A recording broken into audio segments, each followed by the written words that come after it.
J'espère que vous avez eu un bon Kippour. Je parle pas seulement du jeûne, je parle aussi d'un Kippour plein de sens.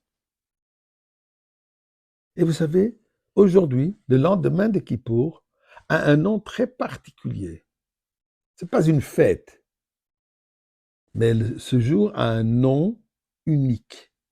Si vous voulez en savoir plus, je vais vous dire c'est quoi le nom et vous raconter une histoire extraordinaire. Mais avant ça, disons merci à Kadosh Baruch Hu pour tout. מזמור לסוידו, רילה דנה קולות, אימדו סדנו בשמחו. בואי לפנו בננו דאוקה דנלים, הוא עשנו ולאנחנו נעמה בצד מריסוי. בואי שור בסוידו חצרויסו בסילה הוידו לבחו שמו כתוי ואדוני לעולם חסדוי, וידוי ודוי אמונוסוי, donnons de la tzedaka, avec nos prières pour nos chers soldats, pour nos otages, pour la paix absolue, pas une paix fictive, mais la paix qui vient avec le dévoilement de Mashiach. Le nom aujourd'hui s'appelle God's Nomen, ça c'est en yiddish, traduit. Le nom de Dieu. C'est la journée qui est nommée le nom de Dieu. Qu'est-ce que ça veut dire? Bien, il y a toutes sortes d'explications, il y a plein d'explications kabbalistiques, puisqu'après ce que nous avons atteint, après avoir dit 7 fois Hashem ou Elohim, on est au-delà de nom, etc., etc. Mais une raison très simple. Pendant les 10 jours, depuis Rosh Hashanah jusqu'à hier soir, Yom Kippour, dans la prière, dans la Mida, on a changé de Baruch Ata Hashem, Hakel Hakadosh. On disait Baruch Ata Hashem, béni soit-tu Dieu, Hamelech Hakadosh, le roi saint. Aujourd'hui, on a repris, on ne dit plus le roi, on ne fait plus allusion à Kadosh Baruch Hu, terme de roi, mais on fait allusion à lui, Hakel Hakadosh, le Dieu, Dieu qui est saint. Donc on revient à Dieu, on revient au nom de Dieu. Donc pour ça, on appelle ça le jour God's Nomen, le nom de Dieu. Et aussi, je crois encore une autre chose. Comme quelqu'un qui m'a envoyé un petit message, il me dit qu'aujourd'hui, d'ailleurs, il a eu un rêve.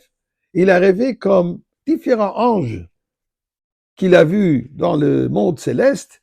Il a vu, ils sont très occupés. Celui-là est occupé pour envoyer toutes les demandes que le peuple juif a fait. L'autre, il est en train de classifier toutes les demandes. Et ensuite, il y a là-bas un ange qui n'a rien à faire. Et ça, c'est l'ange qui collecte les remerciements à Kadosh Baruch Hu. Et il s'est plaint. Alors aujourd'hui, c'est le moment, après tout ce que nous avons prié pendant ces 10 jours, et que Dieu nous a promis, Dieu nous a donné, nous a signé. On a clôturé le Kippour avec la certitude que Dieu nous donne une bonne année. Alors il faut lui dire merci. Aujourd'hui, c'est le jour de dire merci. Donc, merci à Kadosh Baruch Hu pour tout. Mais écoutez, je vais vous partager avec vous un merci absolu. On se souvient Yarden Bibas.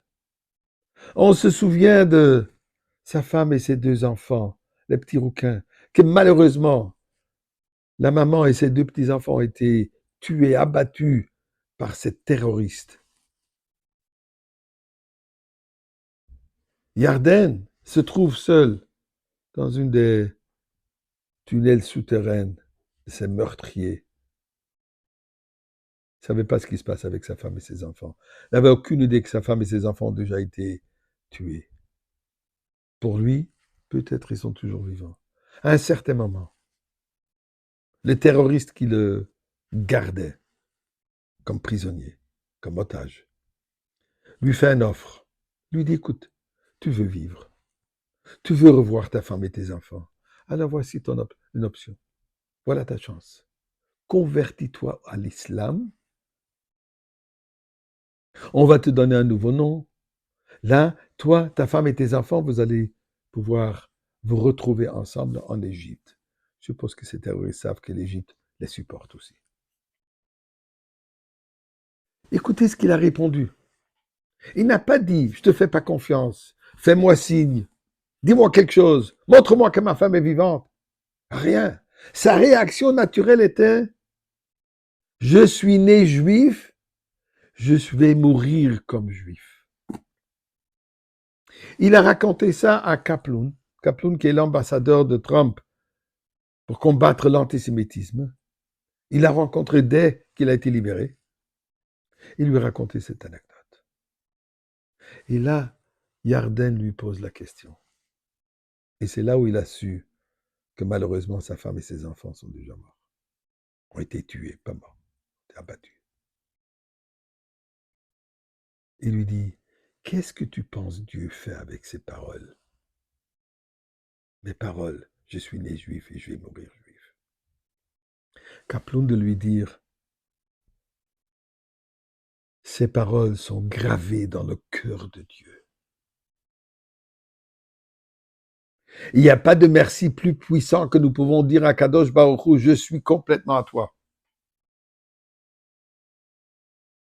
Et prions à Kadosh Baruch Hu qu'on n'a plus besoin de dire ces paroles. Et on prie à Kadosh Baruch Hu, prends ces paroles, sors ces paroles de ton cœur, transfère-les en action. L'action, la délivrance absolue, avec le Rebbe Melech HaMashiach, aujourd'hui.